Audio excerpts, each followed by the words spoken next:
Hey everyone, this is Chase at Rocky Mountain ATV MC, joined by Kris Keefer, and this is our first impressions of the 2020 Honda CRF250R.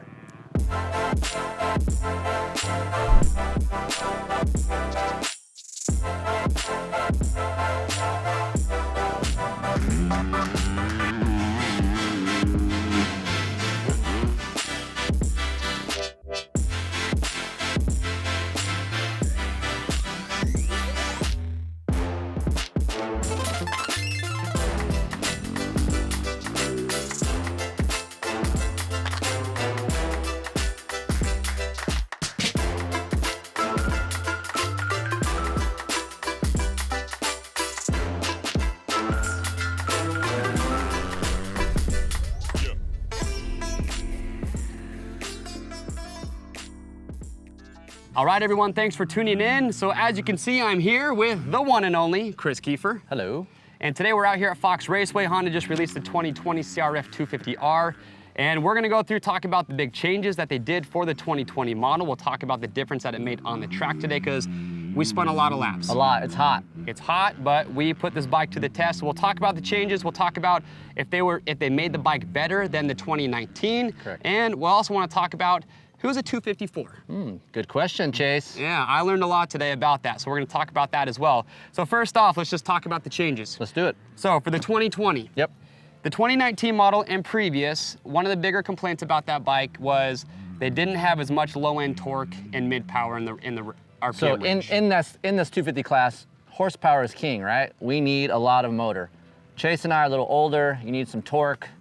You want some bottom end to get you out of corner. So that was the goal for Honda for 2020, was to get some more torque and some pulling power. All right, so what they did is they actually modified the intake on this, the head, and everything that they did with this bike was just to get more low-end torque, mid-range power. So they modified the head this year. Also, you'll notice on the right side header, they got rid of that Renaissance chamber. And then also the left side radiator is actually longer, and they did that to get more just water flow or more coolant flow, just to help keep the bike running cooler. So Kris. Yes. We spun a lot of laps. Let's talk about, did this bike perform, or is it better than the 2019 model? So right out of the box, you can feel it, guys. So if you're a Honda guy, you're in the 2019, even in 2018, me and Chase were talking earlier today, he hasn't even ridden the 2019 until today. He was on an 18, he's like, wow. So just hopping on this thing, you'll notice right out of the hole, second gear, you're coming out of a corner, you'll notice more meat. And I use that word a lot in my podcast, is just meat is pulling power, force out of a corner. You get a little bit more of that in 2020. Is it day and night difference? No, but it is noticeable. So for me, second and third gear roll-on out of a corner is improved. I like that.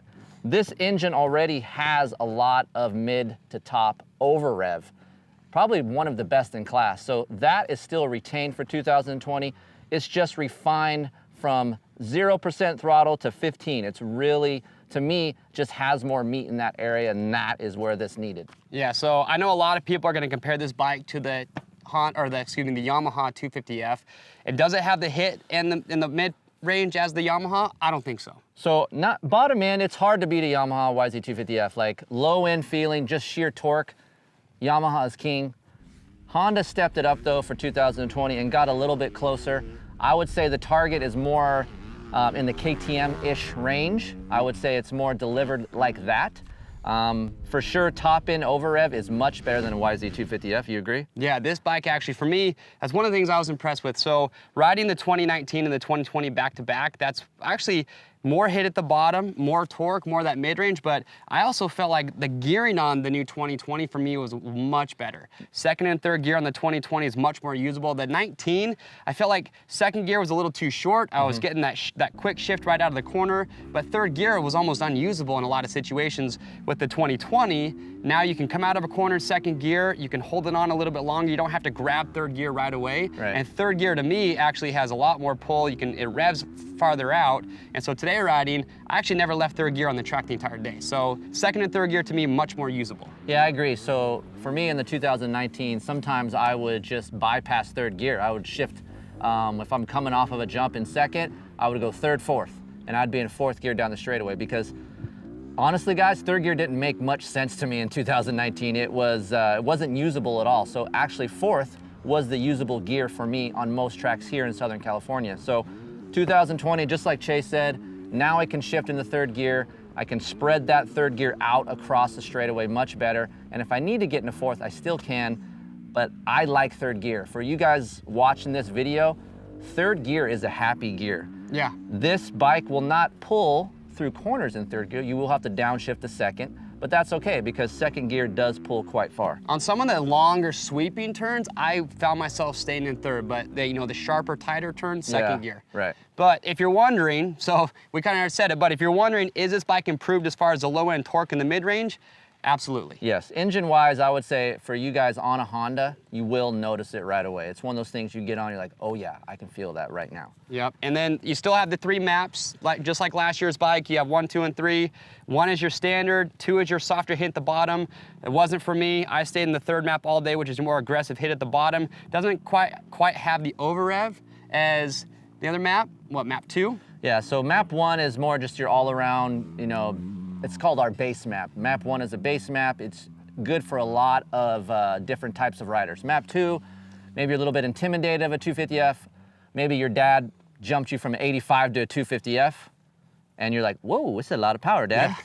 So map 2, good thing for you. Map 3 is like, hey man, I need to get stuff handled right now. I want to get out of a corner. The fastest I can do it, map 3 is that way. It will not rev as far out as map 1. But for me, I would rather shift early in map 3 and use map 3. That was my deal. So. Yeah, I stuck with map 3 all day. Yep. So now as far as the suspension goes, they did do some valving changes for the fork and the shock this year. Correct. They wanted to have a little bit more hold up, kind of like they did with the 450. So my first impressions, it actually felt really plush. When I first got on the track today, first thing was, man, this is gonna be too soft. This thing's gonna just feel way too mushy. It's gonna bottom out. But I was actually surprised at how plush it felt, but it still had enough holdup that I wasn't fighting. It had a little bit of pitchiness for me, but I wasn't fighting it as much as I thought I was going to be throughout the day. But talk about some of the clicker changes and what we did. Yeah, so basically Honda's coming out with 100 millimeters of sag recommended for you guys out there. I will talk about this more later on, but there's a certain measurement you guys have to remember when you do sag, and that's a whole nother video we can get into. Yeah. But 100 millimeters of sag, we ended up going 1 click stiffer on the fork, 1 click stiffer in the shock. I actually managed to increase the high speed a quarter turn because unlike Chase, I felt like the in-stroke was a little bit empty, similar to the 450 that we talked about. For me, for 2020, less pitching. So if you guys don't know what pitching is, you're wide open on the throttle and then you get off abruptly and you have that force down on the front end. There's less of that. The bike stays flatter in 2020 and what that does, it helps your corners. If you're low, you're gonna have some oversteer and that won't be fun in a corner. So they improved that, little bit extra hold up. I did go stiffer because I'm a huge front end steering guy. I weigh 170 and I'm a little bit big for this in the realm of base settings for suspension on a 250F. But overall comfort for me, it wasn't too rough today, Chase. No, it wasn't like last week when we were here on the 450. No, on the pro day, that was just completely different Yeah. track, but it still got square edgy and choppy at the end of the day, so we did experience soft and loamy and some square edgy conditions. But what I was impressed with this bike though is that from the start of the day till the end, it didn't take a lot for us, all 3 of us, because there's 3 of us riding the same bike, Correct. to get comfortable, and we just kind of left it. We weren't chasing anything the entire day. We just found a couple settings that we liked, and Yeah, it's what we kind of try to do here is get 3 riders, get 1 base sag setting and see if we all can be happy and smile and be like, okay, I agree with this setting. And we all kind of did that today. yeah, it was good. So. As far as the chassis goes, same chassis as the Honda 450, but what a lot of people don't realize, and I learned this today, is how much different a 250 feels just not having that full 450 motor. And that's kind of the last thing we want to talk about today is a lot of guys, for me example, I'm 175 pounds. I automatically think that because of my weight, I've got to ride a 450.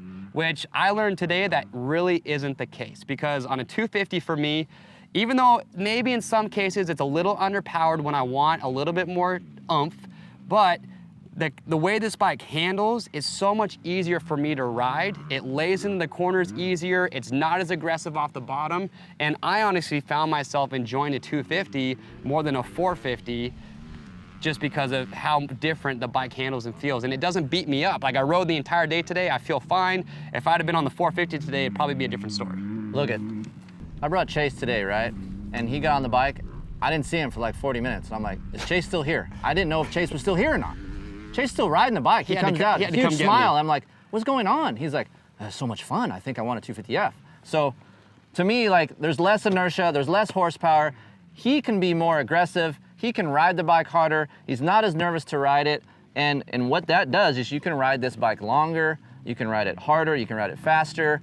And then overall, for me, it's fun. Like every time I get on a 250F, especially a really fast one, I love it. Like I feel like I want a 250F. If I was racing all the time, of course, it's a high RPM motor, you're gonna have to do some more maintenance, but for the average weekend warrior guy that's not in shape and you just wanna go have fun, 250Fs are great. And this chassis, man, what they did for 2020 for me, like I was a little bit skeptical on what they did, but once I rode this bike, I was worried about straight line stability because the CRF250R is stiff feeling.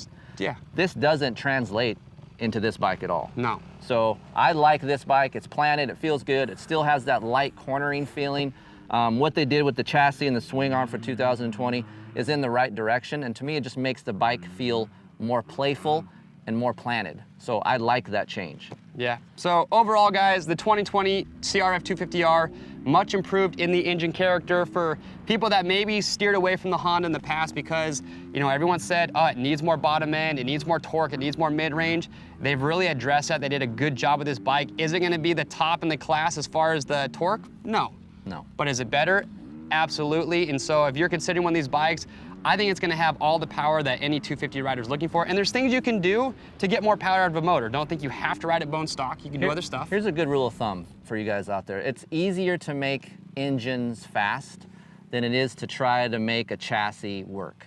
And there's all kinds of aftermarket parts for engines. There's mufflers, there's pistons, there's cams. To make the horsepower right for you, that's super easy. Obviously it costs money, but in order to make a chassis work, super difficult. And I feel like they did a better job. They're not leading the class in torque, but for me, chassis is probably one of the class leaders just because it's so fun and easy to turn and change of direction is easy. And the bike feels light. It's not the lightest bike on paper, but it feels pretty light on the track. So for me to like a 250F says something because I usually do not like 250Fs that much, and this is actually really fun to ride. So it does everything well, guys. It's a great bike. If you guys have questions or comments, or if you'd like some more feedback from Kris or I, leave those questions below. And also, check out KeeferIncTesting.com. That's right. Kris has his podcast. He's gonna do, probably an hour-long podcast. Yeah, we usually do an hour, and we go over all the settings and kind of stuff that Chase and I talked about, but we'll dive into some more things that maybe you don't hear on this video. So yeah, it's a cool podcast. Yeah, so make sure to get subscribed to our YouTube channel. That will keep you up to date on the latest bike releases that are coming out for 2020. I'm Chase. I'm Kris. Thanks for watching.